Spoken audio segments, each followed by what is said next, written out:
మోస్తే ఆశ్చర్యకరమైన సంఘటన ఏం జరిగిందో తెలుసా అండి? కామధేను స్వర్గలోకంలోంచి పరుగు పరుగున వచ్చింది. వచ్చి, ఈశ్వరా, నోరున్న మనుష్యులు కష్టం వస్తే ఎక్కడైనా దాక్కుంటారు, ఎక్కడికైనా వెళ్ళి రక్షణ పొందుతారు. కానీ నోరు లేనటువంటి జీవాలు, మా ఆవులు, మా దూడలు, మా ఎద్దులు, వర్షం వస్తే బయట కట్టేస్తారు, వాళ్ళు ఇళ్లలో పడుకుంటారు. కానీ నువ్వు జగద్భర్తవు, జగన్నాథుడవు, విశ్వేశ్వరుడవు, నీకు తెలుసు మా కష్టం. అందుకని గోవులను కాపాడావు. ఇవాళ మా వాళ్ళందరూ మరణించకుండా కాపాడావు. కాబట్టి ఈశ్వర, ఆవుల్ని కాపాడిన మహాత్ముడవు కనుక నీవు కాపాడి గెలుచుకున్నావు. మేము బిరిదిచ్చి పిలవట్లేదు, నువ్వు గెలుచుకున్న నామం కనుక గోవులను కాపాడిన గోవిందా నమస్కారం అండి. ఆ వెనకాతలే గోకుళమాత వచ్చింది. వచ్చి మా కుమారుడైన వెంకటేశ్వర స్వామి వారికి పద్మావతీదేవినిచ్చి వివాహం చెయ్యవలసింది అని అడిగింది. అడిగితే పద్మావతీదేవిని అడిగితే నా యొక్క తపస్సేది, నాకు ఆ వెంకటేశ్వర స్వామి వారిని ఇచ్చి వివాహం చెయ్యమంది. సరే, శుకబ్రహ్మతోటి శుభలేఖ రాయించి పంపించారు. వెంకటేశ్వర స్వామి వారు అంగీకరించారు. పాపం గబగబా తన దగ్గరున్నటువంటి ఇద్దరి అనుచరులైనటువంటి శేషుణ్ణి పిలిచి కైలాసానికి వెళ్లి పరమశివుడి పరివారాన్నంతటినీ పెళ్లికి పిలుచుకురాన్నారు. రెండో వాడైనటువంటి గరుత్మంతుణ్ణి పిలిచి సత్యలోకానికి వెళ్లి బ్రహ్మగారిని వాళ్ళందరినీ పిలుచుకురమ్మన్నారు. ఋషులు సామాన్యులు కారండి, మహర్షులు, కిన్నెరులు, కింపురుషులు, సమస్త లోకాల్లో ఉన్నటువంటి వాళ్ళు బయలుదేరి వచ్చేశారు.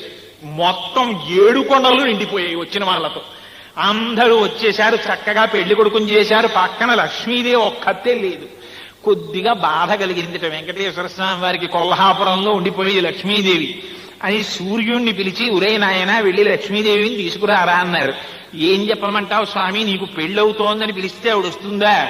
ఏం చెప్పమంటావు అన్నారు. అలా చెప్తే రాదురా, నేను చిన్న యుక్తి చెప్తాను, ఇది చెయ్యి. ఏమిటో అమ్మా, వెంకటేశ్వర స్వామి వారు భూమి మీద పడిపోయి లక్ష్మీ లక్ష్మీ లక్ష్మీ అని స్పృహ తప్పి కొట్టుకుంటున్నారు అంటే ఎందుకని కూడా అడగదు, గభాల రథం ఎక్కి వచ్చేస్తుంది, అందుకు నువ్వు వెళ్ళి తీసుకురా అన్నారు. అంటే ఈయన గబగబా కరవీరపురానికి వెళ్ళి, అమ్మాయి ఏం చెప్పమంటావు, ఏమిటో తెలియదు, మరి వెంకటేశ్వర స్వామి వారు భూమి మీద కొడి లక్ష్మీ లక్ష్మీ లక్ష్మీ అని అరుస్తున్నారమ్మా, స్పృహలో లేరన్నారు. ఎంత కోపం వచ్చి వెళ్ళిపోయినా భర్త అలా పడిపోయాడనే కలియుగం అప్పుడే చూపించారు చూడండి వెంకటేశ్వర స్వామి వారు. అలాకొచ్చిన పెళ్ళం వెళ్ళిపోతే తీసుకురావడానికి ప్లాన్ ఏమిటో మొదట ఉపదేశం చేసిన పరమగురు ఆయనే. అందుకని ఈ మాట చెప్పేటప్పటికి పాపం సూర్యుడంటే పరమప్రీతి, సర్వలోకాల్ని రక్షిస్తాడాయన. అందుకని గబగబా రథం ఎక్కి ఆవిడ వచ్చింది. వచ్చేటప్పటికి టంగుని లేచి కూర్చున్నారు ఆయన. లక్ష్మి, నువ్వు లేకుండా పెళ్లి ఏమిటని నిలబడిపోయానన్నాడు. గజేంద్రమోక్షంలో 1,00,00,000,000 కరణీనాథుండనయ్యుండి మద్దానంభ పరిపుష్ట చందనలతాంతఛాయలందుండలేక అంటాడు. పోతన గారంతా గజేంద్రమోక్షం అంతా చేసిందంతా వేదాంతమే. 10,00,00,000 మంది భార్యలున్నారు నాకన్నాడు. అంటే నిజంగా 10,00,00,000 మంది భార్యలు ఉన్నారంటే వచ్చిన అభ్యంతరం ఏం లేదు. అసలు యథార్థం ఏమిటంటే, ఈ లోపలి జీవుడు ఎన్నో శరీరాల్లో ఉన్నాడు. ఇత పూర్వం అన్ని శరీరాల్లో ఉన్నప్పుడు దానికి అంతమంది భార్యలు ఉన్నారు. ఎంతమంది భార్యలు ఉన్నారో అంతమంది భార్యలతో అంతమంది బిడ్డల్ని కన్నాడు. ఈశ్వరుడు చేసిన మహోపకారం ఏమిటంటే, గత జన్మకి సంబంధించినటువంటి జ్ఞాపకాల్ని అమ్మ కడుపులోంచి బయటికి వచ్చేటప్పుడు జ్ఞాపకం లేకుండా తీసేస్తాడు. శఠము అన్న వాయువు పట్టుకుంటుంది, భాగవతంలో చెప్తారు దాని గురించి. ఆ శఠమన్న వాయువు పట్టుకోగానే అన్నీ మర్చిపోతాడు. అప్పటి వరకు జ్ఞాపకం ఉంటాయి. అప్పుడు వరకు ప్రార్థన చేస్తాడు, ఈశ్వరుణ్ణి బయటికి తోసేయమన్నాను.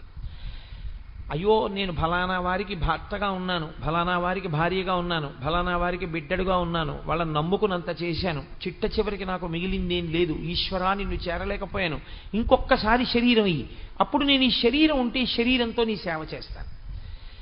శరీరంలో నేనున్నాను కాబట్టి మనసు మంచిదిగా పెట్టుకుని మంచి ఆలోచనలు చేస్తాను, ఉపకారాలు చేస్తాను, పుణ్యాలు చేస్తాను. కాబట్టి ఈశ్వరా ఇంకొక్కసారి శరీరం ఇయ్యి అంటాడు. ఇచ్చినప్పుడు పరమేశ్వరుడు గత జన్మ జ్ఞాపకాల్ని కూడా ఉంచేశాడు అనుకోండి, ఉంచి పైకి పంపాడు అనుకోండి జీవుణ్ణి. ఇక ఆ జీవుడు ఒక్క క్షణం కూడా ప్రశాంతంగా ఉండలేడు.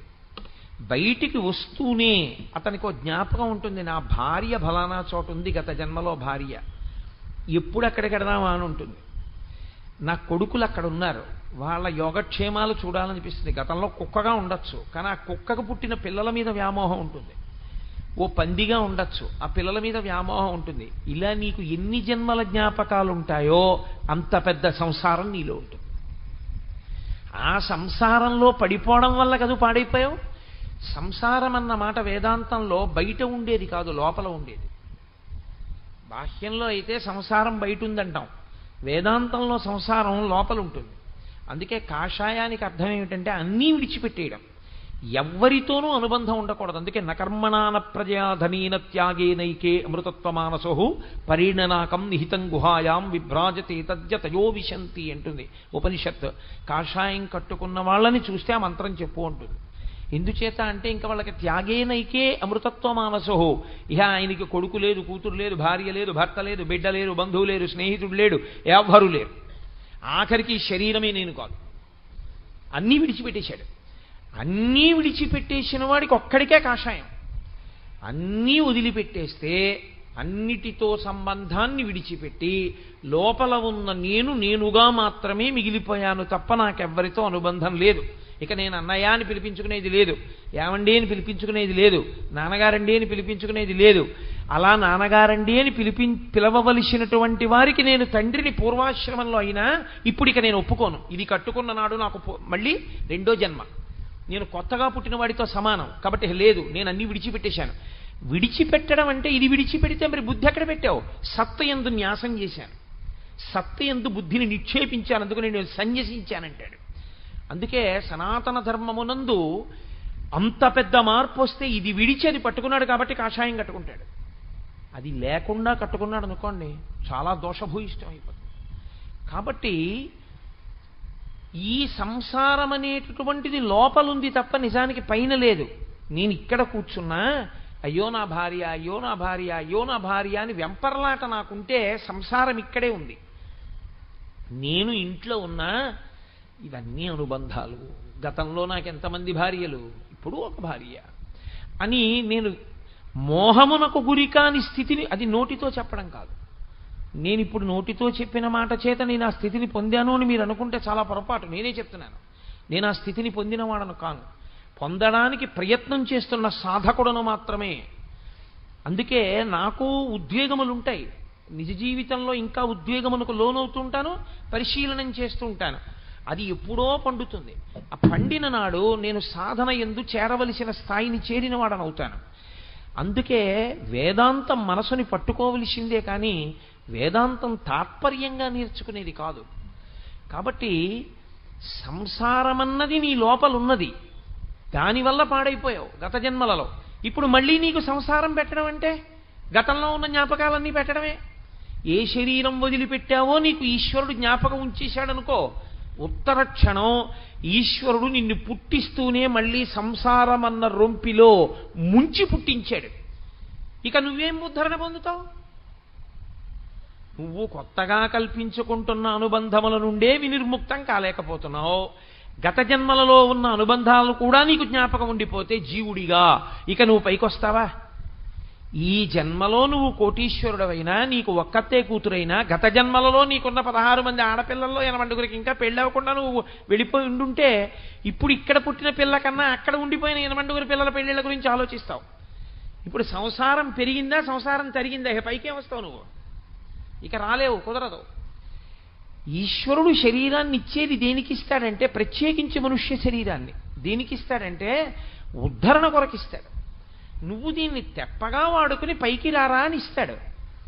తెప్పగా వాడుకుని పైకి రావలసిన వాడికి ముందుండవలసిన లక్షణం ఆయన ఉపకారం చేసి ఓ బుద్ధి ఇస్తాడు.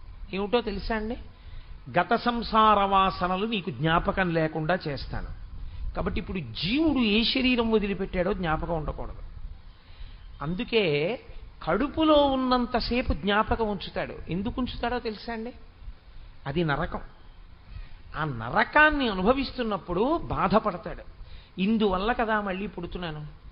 ఏ ప్రాణిగానైనా కానివ్వండి, గర్భస్థము నరకము.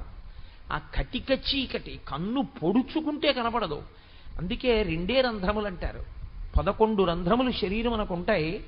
ఒక రంధ్రం తెరుచుకుంటే వెనక్కి రాడు, ఒక రంధ్రం మూసుకుంటే మళ్ళీ లోకంలోకి వస్తాడు.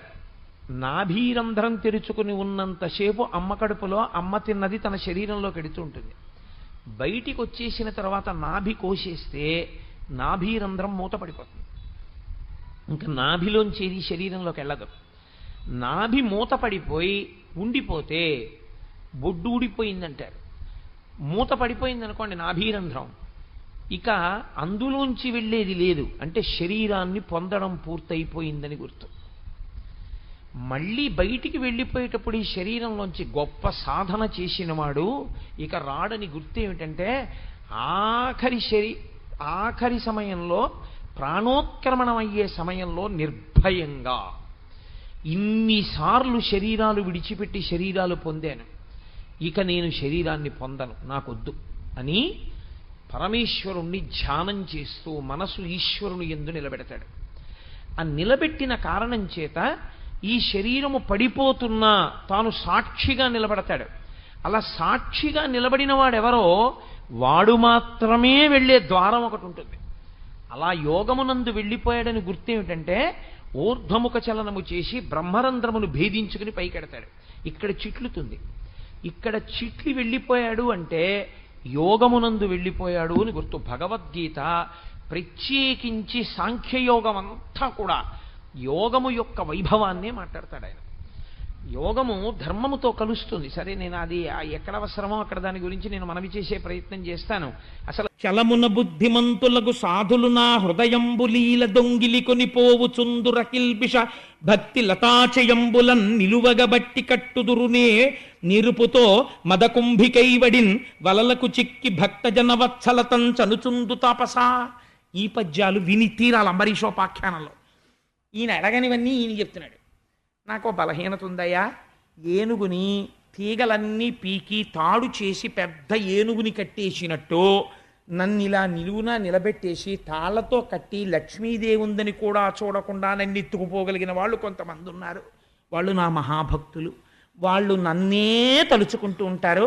అందుకని వాళ్ళు నన్ను తాళ్లతో కట్టేసిన వాళ్ళు అంటే ఇప్పుడు నా చేతులు కట్టేశాడయ్యా, నేనేం చేయలేనని చెప్పడం. అందుకని ఏనుగుని కట్టినట్టు కట్టేస్తారు. వాళ్ళు నన్ను ఎత్తుకుపోయి వాళ్ళ గుండెల్లో పెట్టేసుకుంటారు. అలా పట్టుకెళ్ళిపోయిన వాళ్ళల్లో అంబరీషుడు ఒకడు. నాకు మేలు కోరు నా భక్తుడగు వాడు భక్తజనులకే న పరమగతియు భక్తుడెందుచని న భరతెంతు వెంట గోవు వెంట తగులు కోడెభంగి. ఇప్పుడు చెప్తున్నాడు, పరమభక్తుడై అన్నిటి మధ్యలో ఉన్న నా పాదములే పట్టుకున్నవాడున్నాడే, ఎప్పుడు నేనే కావాలి నేనే కావాలి నేనే కావాలని తాపత్రయపడేవాడి వెంట రక్షించుకోవడానికి నేను ఎలా ఉంటానో తెలుసా? కోడెదూడ తెలియక ఏ ఏట్లో మూతి పెడుతుందో అని వెనక ఆవు పరిగెత్తినట్టు నేను పరిగెడుతుంటాను రక్షించుకుంటూ. అంటే నీ వెనక పరిగెత్తుకొస్తున్నది నా రక్షణ రూపమైన సుదర్శనం అంబరీషుణ్ణి రక్షిస్తోంది. కాబట్టి నేను కోడెదూడ వెనక ఆవులా పరిగెడతాను. తనువు మనువు విడిచి తనయుల చుట్టాల ఆలి విడిచి సంపదాల విడిచి నన్నె కాని అన్యమెన్నడు ఎరుగని వారి విడువ నెట్టి వారినైనా. వాడు బ్రాహ్మణుడా, వాడు తపస్సు చేశాడా, వాడు రాజా, వాడు కేవలం వ్రతం చేశాడా, వీడు తపస్సు ఎక్కువ చేశాడా, ఇవన్నీ నేను చూడను. వాడు ఎన్ని చేసిన వాడైనా నాకు అనవసరం. వీడికి భక్తి ఎక్కువ, వీడు పరమభక్తితో ఉన్నవాడు కాబట్టి నేను వాడికి వశుడనైపోయి ఉన్నవాడను. నాకు తారతమ్యాలు తెలియవు. నేను వాడేం చేశాడు వీడేం చేశాడు ఇవన్నీ నేను చూడను. నేను భక్తికి లొంగిపోయే స్వభావం ఉన్నవాణ్ణి. అందుకని ఇప్పుడు నా యందు అపారమైన భక్తితో ఎవడుండి భార్యతో ఉన్నా భార్యని పట్టించుకోలేదో, అంతఃపురంలో ఉండి అంతఃపురాన్ని పట్టించుకోలేదో, రాజ్యమునందుండి రాజ్యముతో మమేకము కాలేదో, బిడ్డలతో ఉండి బిడ్డలతో మమేకము కాలేదో, అన్నిటితో ఉంటూ అన్నిటినీ విడిచి నన్ను పట్టుకున్నాడో అటువంటి వాణ్ణి నేను పట్టుకుంటాను. కాబట్టి నాకు అదో లక్షణమయ్యా అన్నాడు. అంటే ఏమిటి అర్థం? నేను అంబరీషుణ్ణి పట్టుకుని ఉన్నాననేనా దాని అర్థం అని అన్నాడు. ప్రకటంగా చెప్పడం అది విచిత్రం. చెప్పి